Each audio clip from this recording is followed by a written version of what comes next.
Alhamdulillah, alhamdulillah rabbil alameen, wassalatu wassalam ala rasulina Muhammad al-Amin, wa na'udhu billahi minash shaitanir rajim, bismillahir rahmanir rahim.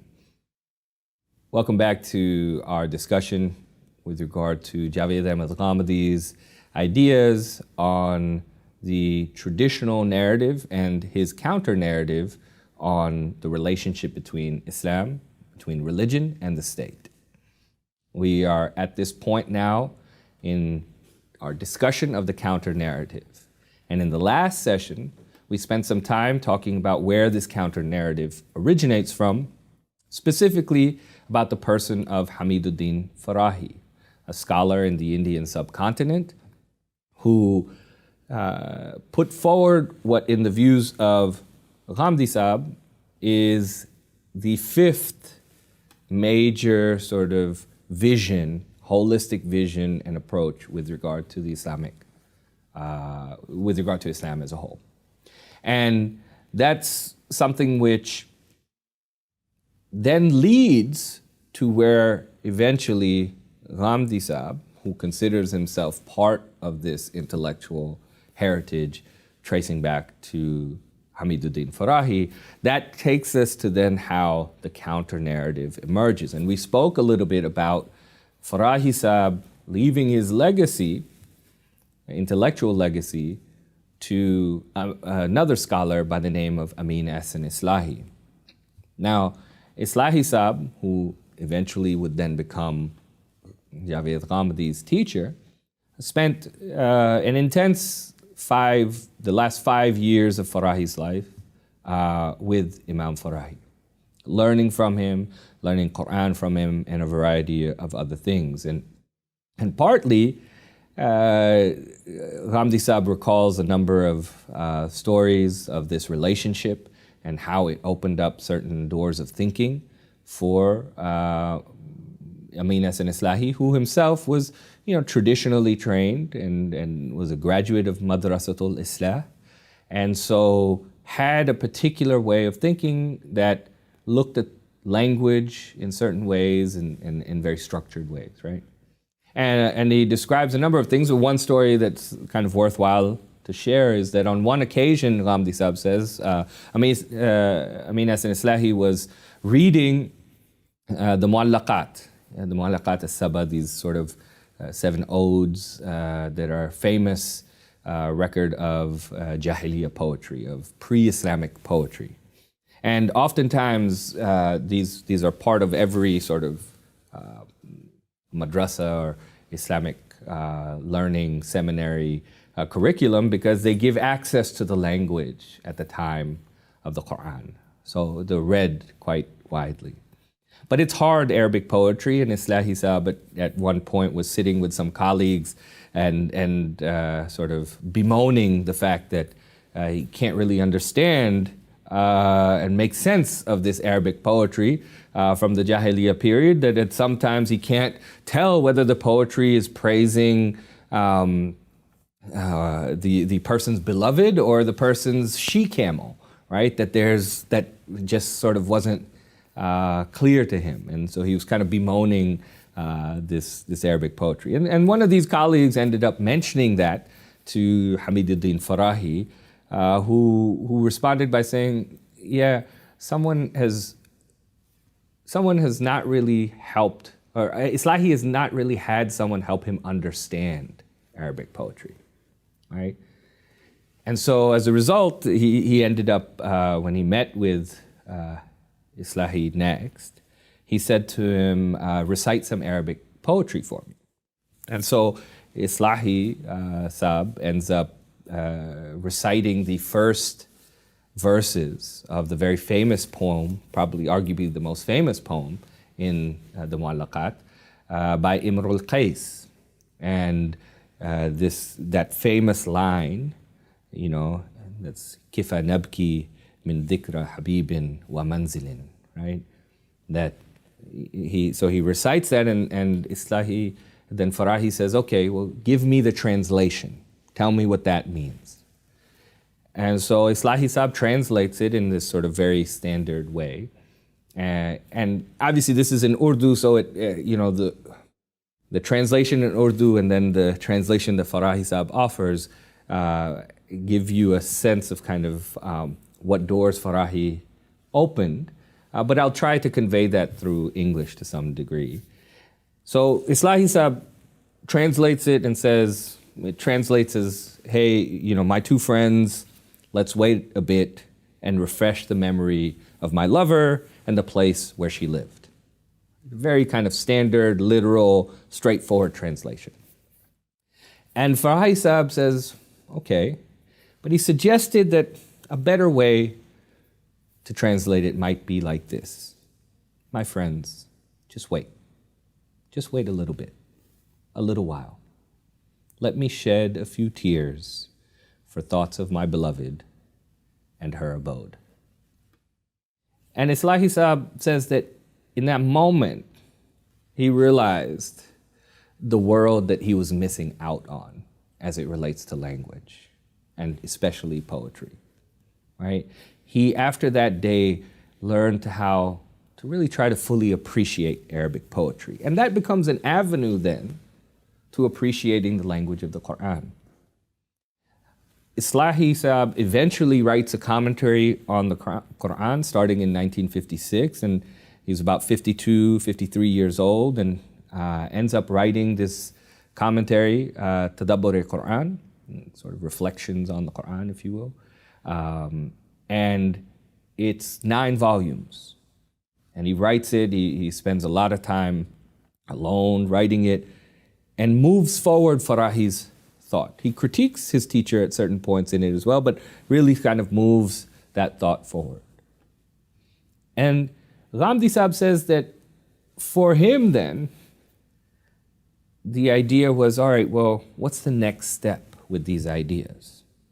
And he saw this as an application of these ideas that Farahi introduces, that Islahi puts to play within a commentary on the Qur'an, that Ghamidi Saab saw it as sort of now his role as the student of Islahi to apply it to the rest of the faith. Right? And that is what he does in a book of his called Meezan. He goes through various topics on the faith and includes many different things, including a discussion on state and religion.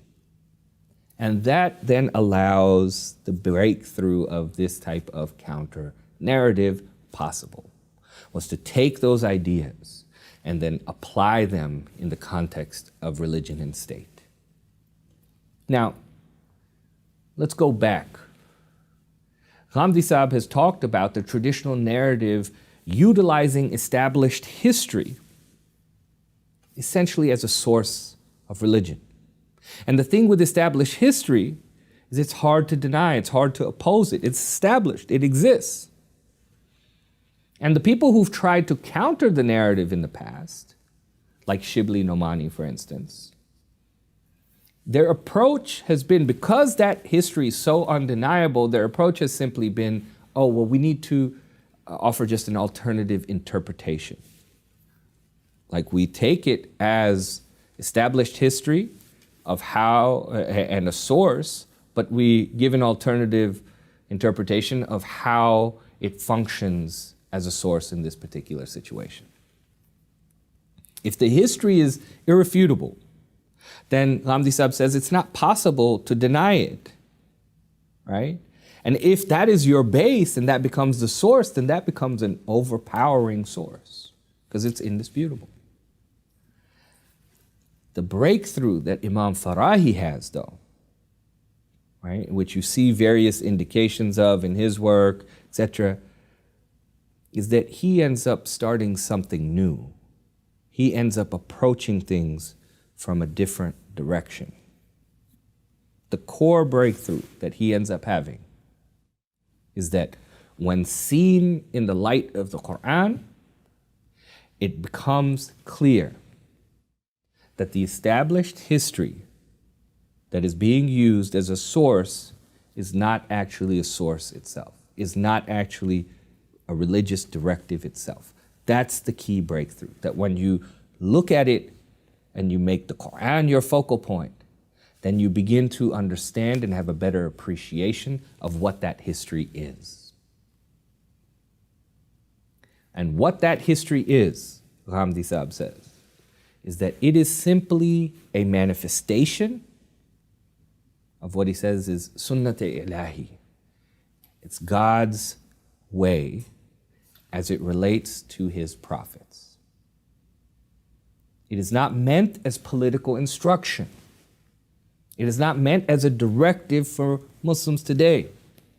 It is not, as has been perceived, a historical record of this Islamic revolution that occurs within the Arabian Peninsula, starting in the time of the Prophet Muhammad, peace be upon him, and then stretching into the Sahaba and the Tabi'een. And then if you view it in that way, then it's instructive politically on what you need to do politically today.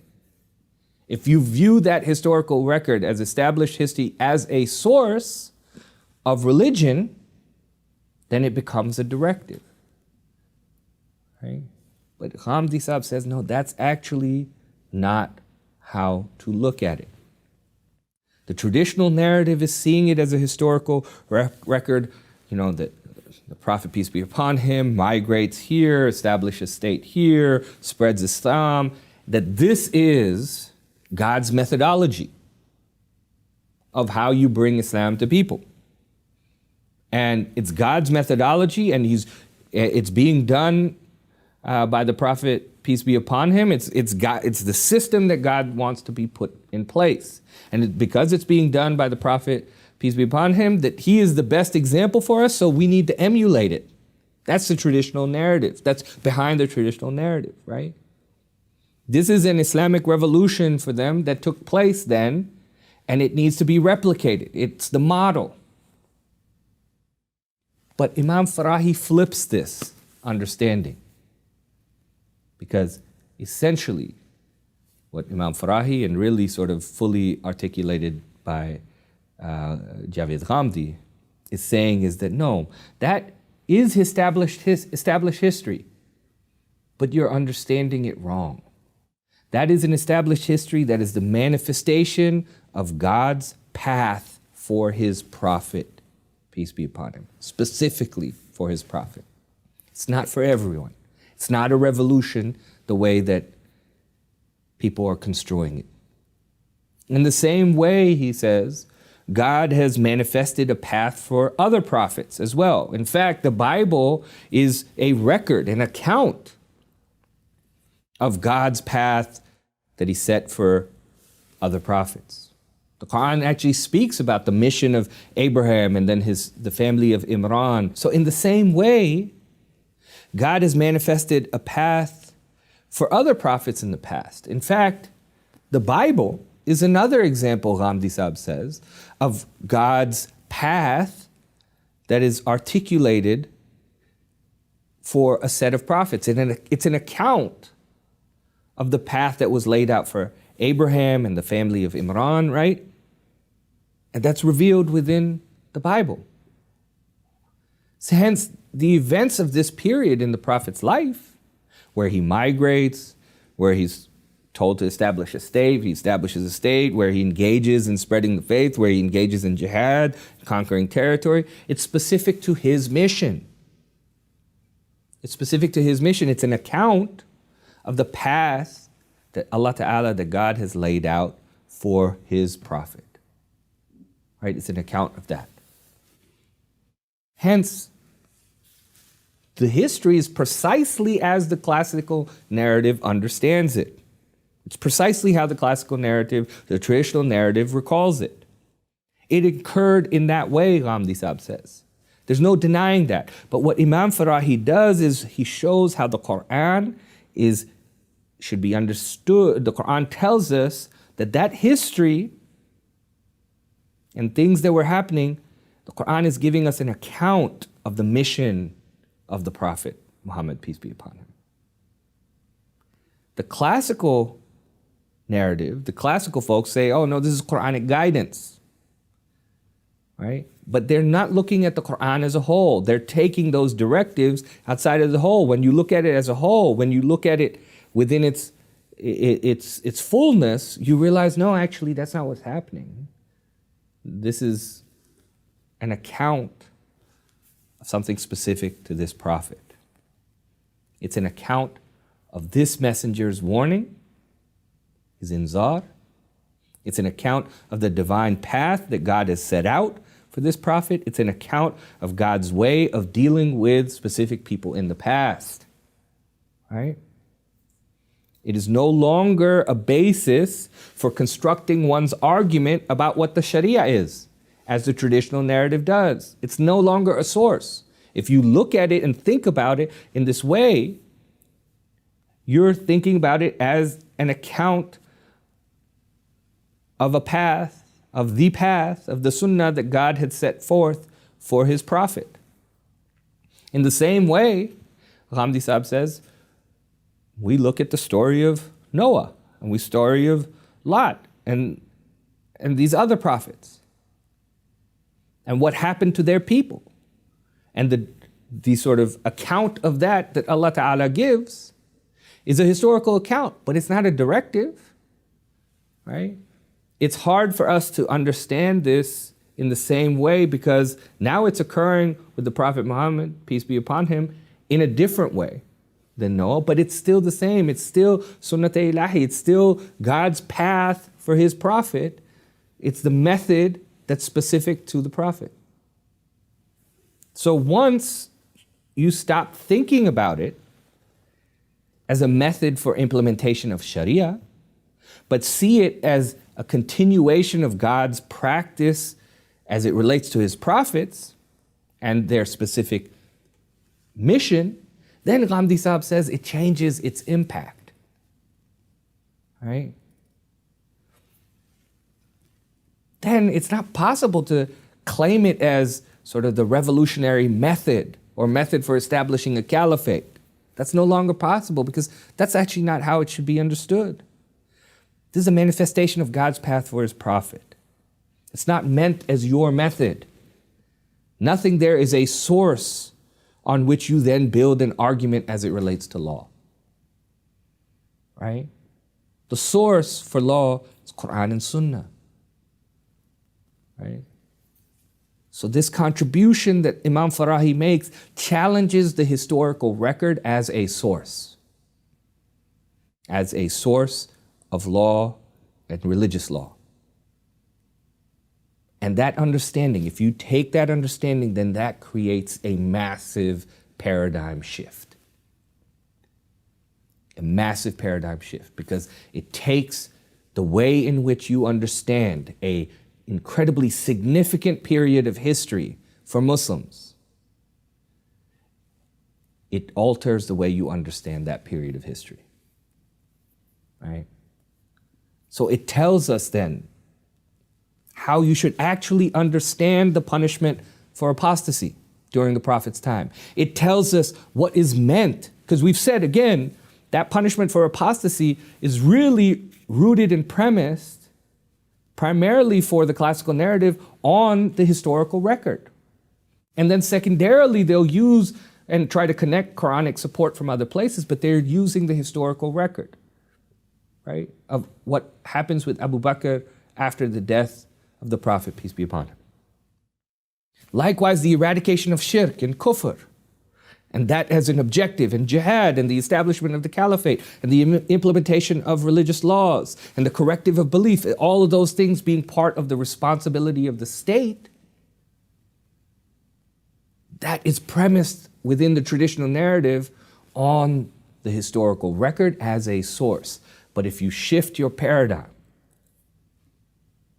and make the Qur'an in its holistic self your focal point, then you begin to understand that historical record as being something different, as not being a directive as to how an Islamic revolution or a methodology for gaining political power should be in this day and age.